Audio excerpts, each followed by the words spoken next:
என்னோட பேர் வந்து தினகராஜ். தூத்துக்குடி மாவட்டம், சாத்தான்குளம் வட்டம், நடுவக்குறிச்சி பக்கத்தில் சாலைப்புதூருங்கிற ஊர்.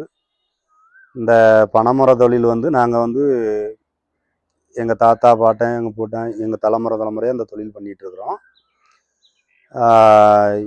இப்போ பார்த்தீங்கன்னா இப்போ வந்து இந்த தொழில் வந்து இப்போ யாரும் பண்ணுறது கிடையாது. இந்த தொழில் வந்து இப்போ நலிவடைஞ்சு போச்சு. இதுக்கு காரணம் என்னென்னா, மரம் ஏறுறதுக்கு சரியான ஆள் கிடையாது. என்னென்னு பார்த்தா அது ஏற கஷ்டமாக இருக்கும். அதான் சரி இது ஏறுறதுக்கு என்ன வழி, ஏதாவது ஒன்று பண்ணோம் அப்படிங்கிறப்ப தான் இந்த படி கட்டணுங்கிற யோசனை வந்துச்சு. இது வந்து இப்போ யார் வேணாலும் ஏறலாம். இப்போ நான் ஏறலாம், இப்போ என்னோட பிள்ளைகள் காலத்துலேயும் அவங்களும் ஏறலாம். ஈஸியாக பயணி இறக்கலாம். அதேமாதிரி இந்த பனைமரத்துக்கு ஆன செலவு பார்த்தீங்கன்னா, இந்த ஒரு வருஷத்துல இந்த வருமானத்தை எடுத்துலாம். இது வந்து 15 வருஷம் ஓடும், மீதி 14 வருஷம் மிச்சம்தான். ரெண்டாவது,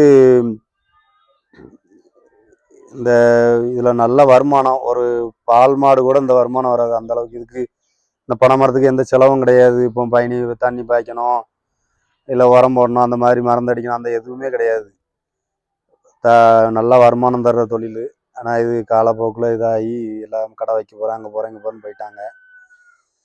இனி வர்ற தலைமுறையில் இனி வர்ற இளைஞர்கள் வந்து ஈஸியாக பணம் ஏறணும், நம்மளோட கருப்பட்டி இதை உற்பத்தியை பெருக்கணும், நம்ம வருவாய் ஈட்டணும், நம்ம சொந்த தொழிலாக பண்ணணும் அப்படிங்கிற நோக்கத்தில் தான் இது பண்ணது.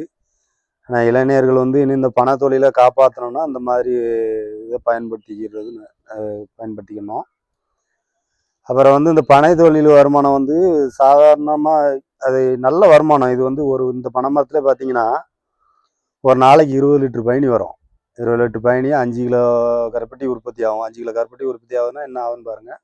தொடர்ந்து 150 நாள் இந்த பனை மரத்தில் பயணி வரும். இதை வந்து இதே மாதிரி நிறைய படிக்கட்டி நிறையா ஆள் போட்டு நல்லா ஃபேக்ட்ரி நிறைய உற்பத்தி பண்ணி நல்லா இது பண்ணால் நல்ல வருமானம். அந்த காலத்துலலாம் வந்து ஒரு வருஷத்துக்கு 10,000 நகை எடுக்கிற அளவுக்கு கருப்பட்டி உற்பத்தி ஆகும். இப்போ வேற ஆட்கள்கிட்ட வேலை செய்கிறோம், ஏதோ வேலை செய்கிறோம், சாப்பிட்றோம், இது பண்ணுறோம். நல்ல காசு நடமாடுற தொழில்.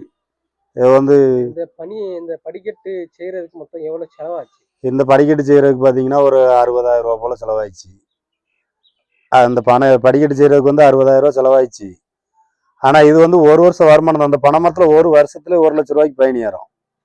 ஏன்னா ஒரு கணக்கு போட்டு பாருங்க, டெய்லி 20 லிட்டர் பயணி அசால்ட்டாக வரும். நல்ல பயணி போடும் அந்த பனை மரம்.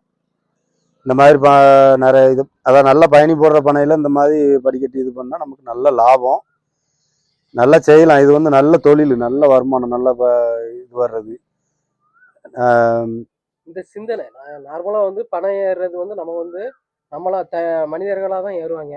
இந்த படிக்கட்டு அமைச்சு இப்படி ஒரு பயணி ஏறணும், அப்படி ஒரு பனைமரத்தை காக்கணும், அப்படி சிந்தனை உங்களுக்கு எப்படி வந்துச்சு?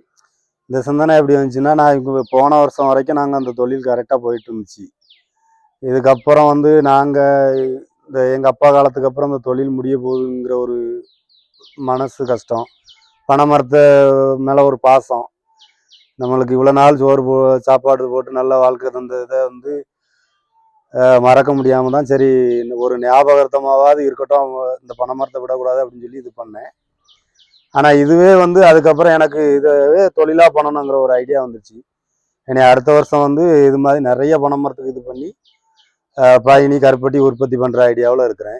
நிறையா புதுசாக தெரியாதவங்களுக்கும் இந்த பனை மரம் எடுக்கிறது எப்படி, பயணி எடுக்கிறது எப்படின்னு சொல்லி கொடுத்து தொழில் பண்ணுற ஐடியாவில் இருக்கேன்.